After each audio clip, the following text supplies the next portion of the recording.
Mr. Johnson again. I am recording day 2 of this week's lesson for those that will not be able to see this presentation live on Tuesday. So I guess technically today, or in the morning for those who weren't there, and afternoon for those who weren't there. So what we're going to be talking about today, we're going to be initially starting with a little bit of a recap of what we talked about yesterday, but then we're going to be talking about a new type of drawing skill, which is going to be useful for the project that you guys have due on Tuesday. In fact, it might even be what you use, but we'll get into that in a second. So quickly, just as a bit of a recap, yesterday we talked about using materials to evoke or to express meaning or emotion or impact. And again, this depends on the material you use and how you use it. We talked about very personal items that can be used for art. We also talked about more general items that can be used for art. Now, if you have any questions about that, please message me at all possible. Or if you can't get a hold of me, I'm sure Dr. Arnone would be okay if you sent her a quick email, and then she will let me know, and I will happily answer any questions that you have. So moving on, the new sort of drawing skill we're going to be talking about is concept sketching. So concept sketching is a freehand type of drawing, which means it's usually just doodling or sketching by yourself. You're not doing anything super complicated like a full finished piece. And it is a very useful skill because it helps train you, and by you I mean artists, in planning out your work, planning out your ideas. So that sort of falls under the what are some things that this is used for. So concept sketching is often used by architects or by people that design video games or even people that design clothing and costumes for plays. And that's going to be a little bit more important as we kind of move on today. So here's an example of concept sketching. I believe this is for a highway of some kind. It's kind of hard to tell because I can't really read the writing, but this is a really good example of concept sketching. It's a very basic freehand drawing where they're going through ideas, they're going through concepts which they want to try to visualize and work through, because these are some good things that concept sketching can help with. Here's another good one. It's a concept sketch of a sort of walkway entrance type thing. Excuse me. And as we can see, the artists have thought about people and how they'll relate to it. They've even thought about the sort of traffic that'll be going through these walkways. And again, they're working through some rough ideas. They're not concrete. They're not concrete on anything. They're just thinking about, okay, how could this work? How could this look? And that's the idea. So as I mentioned before, concept sketching goes far beyond, of course, just using it for architecture. A lot of people use concept sketching is very important in the idea of entertainment. So it's very important for movies. It's very important for video games. People even concept for, I think, comic books and even some books, I know. But here's an example of some concept sketching that might have been for a game of some kind, or maybe even a movie. We can see that the artist, again, has gone through a lot of different ideas for how they want these spaceships to look. These are not final drawings. These are, again, ideas that they are working through one by one. Different ones, of course, for different ships, but still, we can see that there's some notes, and we can see that there's some very rough lines, because, again, these are not final, these are not complete. These are ideas that the artist is working through. So I mentioned before that concept drawing and sketching is also used for costumes and clothing, and this has a lot of importance to what we'll be talking about in terms of our project, and also relates to some stuff that we talked about yesterday, but we'll get into that in a little bit. So as we can see in terms of concept sketching for costumes, the artist here on the left has gone through a lot of different ideas, and believe it or not, I believe this is all for a single idea for a costume, and it might not be. But even if it isn't, we can still see that there's a lot of similarities between all of them, because the artist is finding ideas that they like, ideas that they think they want to keep, and then they keep just adding on to it. And that's what we're looking for when it comes to concept designing, especially for things like costumes. We want to think about as many ideas as possible, because we want to be able to work through as many ideas as possible until we find the one that works the best for us. So this one on the left here is a very good example of kind of what we're looking for. And again, we'll get into this a little bit more at the end. So here we have another kind of concept idea, a very rough one for just sort of like dresses and fancy clothing.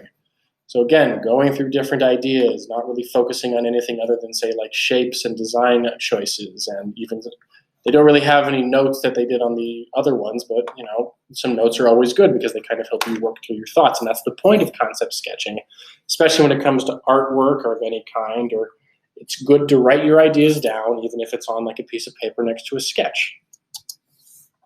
So for this, you're going to try out something, and we're talking about sketching costumes. I want you to look down at the outfit you're wearing, and I want you to sort of sketch the outfit you're wearing. And there'll be a drop-in area on Canvas for you to turn that in. So I want to see you guys sketch the clothing that you guys are wearing. So if you have like a hoodie on or something like that. So again, purpose of concept sketching. It helps plan out ideas. It helps you work through them. It also helps you visualize ideas a lot more. See, because if you're just kind of standing around, with your artist friends or with other people, it's hard to sort of get an idea of what someone is talking about unless you have a better visual aid. So concept sketching is really useful when it comes to explaining or visualizing something, because if you're trying to work through a very big art project and you have to try to explain it to your assistants or your friends that are helping you out, you're going to want to have some good visual aids to help with that. So it also helps you work through your ideas on your mind and paper. Now, a lot of people might not think this, but it's actually very helpful for you to write out your ideas. For one, it helps you not forget them if you move on to something else, and it just helps you kind of work through them in your head. It's very beneficial to sort of see your ideas on a surface or on a piece of paper or something, because then you can kind of read it out loud to yourself. You could even show it to people around you, and you can say to yourself, okay, this is a good idea, or oh, this is kind of a dumb idea. So we're going to actually slide quickly right back to what we talked about yesterday, because we're about to get into what I'm expecting of you guys both for Tuesday.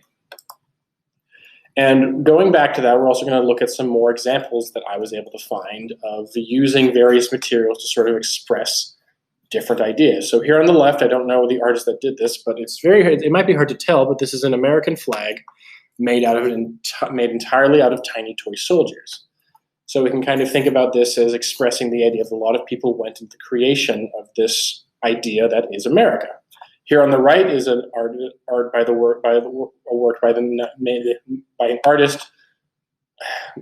with the name of Dred Scott. So Dred Scott had a very different view of America. As we can see, the concept of this work involves you stepping on the American flag to look into this book and also look on this poster. So these two different artists have two very different opinions while still incorporating the same symbol. And that's kind of what we're thinking about, is how can you use materials, even if it's in a different way compared to others, how can you use materials to evoke a certain idea, and how can you sort of arrange them in the best way? So here we have two other examples. This one on the left is actually something that I made a little bit ago. So this is a costume that I created out of flowers. And I used flowers as well as kind of these more natural imagery to sort of call to the idea of nature. And I think I did an okay job with this.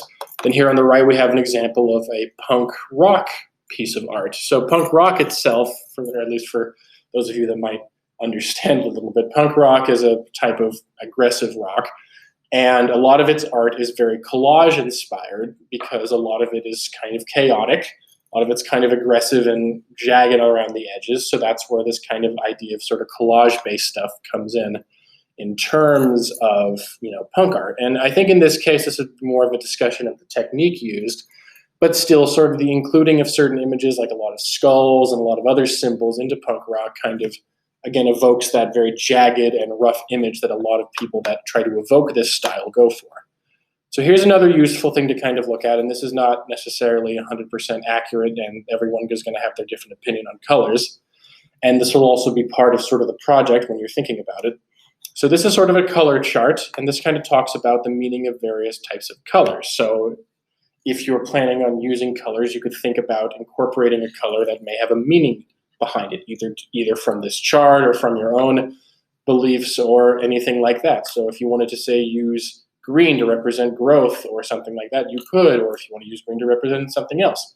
And I'll be asking you to think about that when you guys do your projects.